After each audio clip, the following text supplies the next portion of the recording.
Everyone see my screen okay? Yes, very good. Thanks. Go ahead. Great, thanks. Hi, my name is Brayton. I'm a PhD candidate at TU Delft, and today I'm going to be presenting on some of the work that I've been doing over the course of my PhD. I'd like to briefly thank European Research Council for funding my position and the data that I will be presenting momentarily. And so, yeah, my work primarily focuses on climate or household level climate adaptation. And as you might surmise from the photo, I look primarily at household flooding or household adaptation to floods.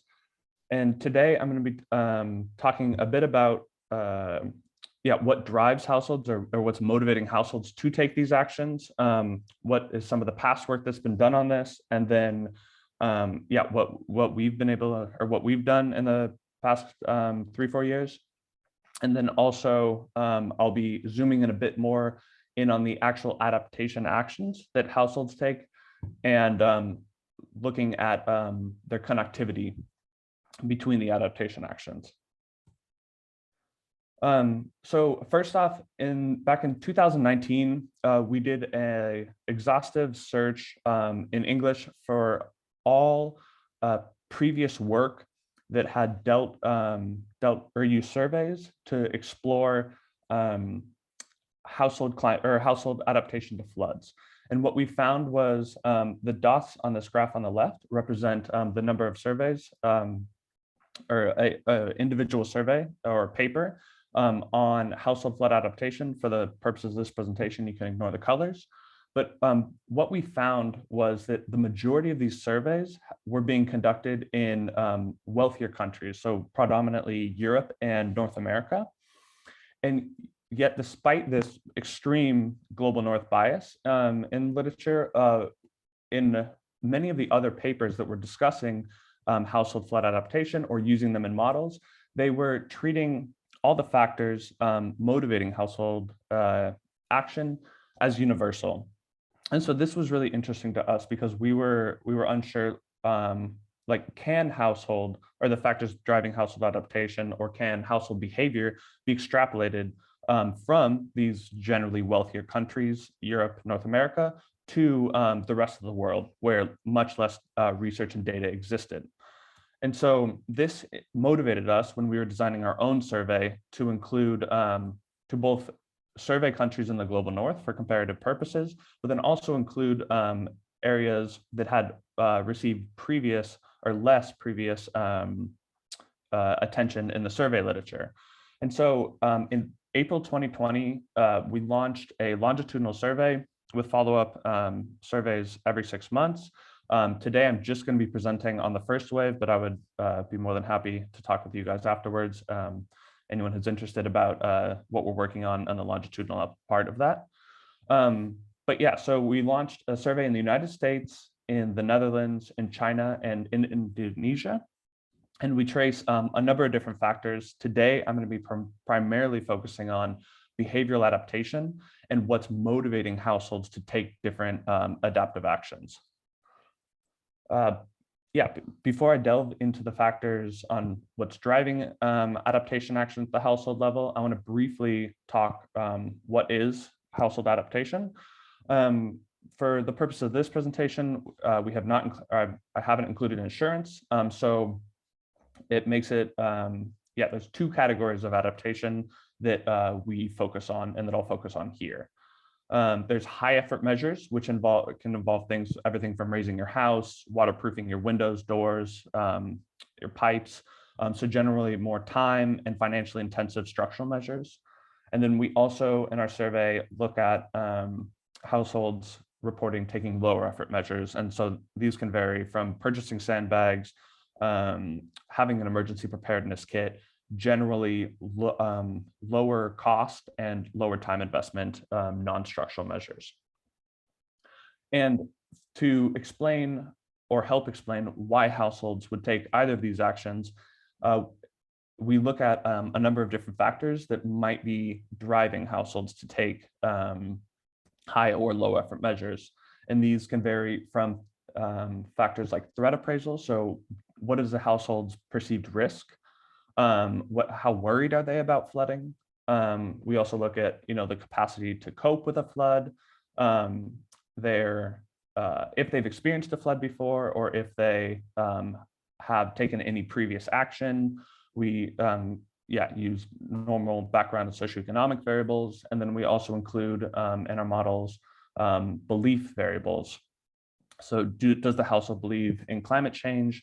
Does the household believe that their government is doing enough to address climate change?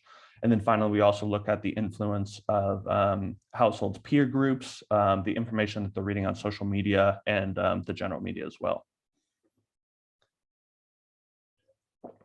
And so from the data that we've collected from the 4 countries, we estimated separate models for each country, which each of the factors that I mentioned made up of different combinations of variables to represent each of these categories or factors. The results, or the X's here on this graph, represent the effect size that each of these different variables has on a household intending, in this case, high effort measures. And then there's also an identical or a similar graph for low effort measures as well that I don't have time to present on today. But what we did was we studied the effects that each of these factors have on household adaptation motivation. And we looked at both the patterns. So as you might note that there's a number of similarities in the graphs, but then there's also some, there's also some key differences as well. And what we did, because we had 4 countries, we can't numerically attribute these differences to, for example, differences in environment, difference in policy, differences in culture. But we studied the context in depth in where each of our case studies were. So the policies in place, the institutions, the culture, the environment around where these households are coming from. And we tried to use these differences in context that we found in our more qualitative work to help explain why we were possibly seeing differences in what was motivating or demotivating a household to take adaptive action. Similarly, we also noted similarities. And for us, this offers promise in, as I mentioned before, when we're trying to extrapolate strategies from areas that haven't been studied as much empirically previously, that we can use these factors where we're seeing similarities to make or to develop strategies in these regions. In addition to studying household adaptation motivation, we also, of course, looked at past behavior or reported behavior. And so, for example, in the United States and Indonesia, you'll note that in both areas, households are more likely to have taken some higher effort measures in comparison to China and the Netherlands. In Indonesia and Jakarta, in our case study area, flooding is an almost annual occurrence. And in the United States, in the cities where we surveyed, it's also a rather regular occurrence as well. This is in contrast to China and the Netherlands, where in the Netherlands, flooding is a maybe once in a lifetime occurrence. In China, it's also not anywhere as prevalent as Indonesia and the United States. Further, both the Netherlands and China in our case study regions have large scale government funded or public protection measures such as dikes and dams.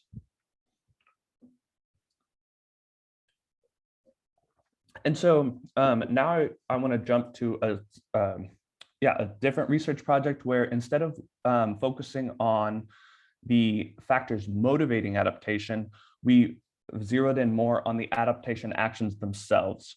And here what we were interested in is, for methodological reasons, most of the time in the adaptation literature and in models that are either trying to estimate household adaptation or just including household level actions in the model, adaptation is treated completely independent from one another. So one action does not affect the other. And we were curious if this is actually the case. And so what we did was, instead of grouping adaptations actions together or possible adaptations together, we estimated them individually, one by one, while accounting for the number of undergone or previously undergone adaptation measures, as well as the other measures that households were intending. And what we found is that both of these factors have a positive effect on adaptation intention. And so this is from the first wave of our panel data, and we're excited to explore this and follow up more on our using longitudinal methods that can better understand this.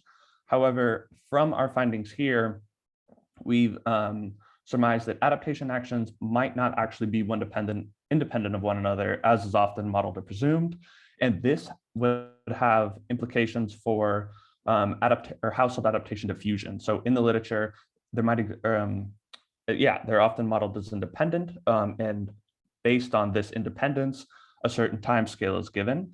But what might be the case is that if a household can be pushed to do one measure, the bar might be much lowered for them to take several additional measures. And so this would have implications for the speed and scope of household adaptation diffusion.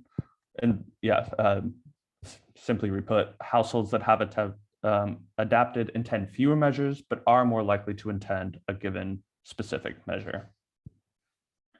And so I think I'm running out of time, so I just want to briefly conclude that household adaptation does have contextual specific drivers, and it is important to take these into account when taking a strategy from one region and extrapolating it to another.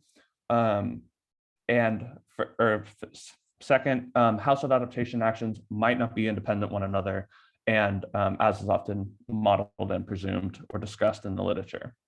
And some of our ongoing work that I would be more than happy to talk to you guys about after the session is that we're now using our 4 waves of data to look at how experiencing a flood affects adaptation action and better understand the intention behavior gap. And then if any of you guys attended Alessandro Taverna's talk yesterday, we're also linking this data with agent-based models to better understand the cumulative impacts of household action. Thank you all very much.